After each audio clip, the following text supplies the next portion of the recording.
Hüdudsuz fəlakətə kim əl çaldı, kim ağladı? Bunu müşfiq gördüklərin yazırdı. Allah rəhmət etsin. Cavid Əfəndinin deyir, Türk ordusu daim basaraq ölkələr almış. En sonunda siyasette basılmış ve bunalmış. Bakıdan 18. ildə Bakıda 30 bin insanı qətlə yetirdiler. Bütün Şamaxının 52 bin əhalisi var idi. 80 məhəlləsi var idi. 7 bazarı var idi.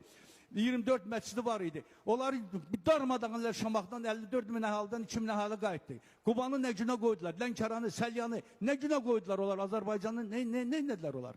Bilirsiniz onlar necə? Onlar təpədən, Çarın vaxtında da onlar silahlı olub təpədən dırnağa biz silah götürməmişik. Sovetin vaxtında da onlar təpədən dırnağa silahlı olub biz qardaş demişik, silahsız gəzdirməmişik. Və 30 ildir görürsünüz bizim başımızdan oyun gətirirlər. Bunlar bir vəhşi, bir bəladır, bir faciədir Türk milləti için. Önce dediğim kimi, gör bu 150 il bundan qabaq yazır ki, yer üzündə nə qədər Türk var, hamısı qətlə yetirib öldürülməlidir. Nəyə görə? Nəyə görə? Türk'ün torpağında sen ne istiyorsan? Sen hardan gelmişsin bura? Sen ne istiyorsan bizden? Ermeni 20. illerden 25. 24. ile kadar Orta Asya'da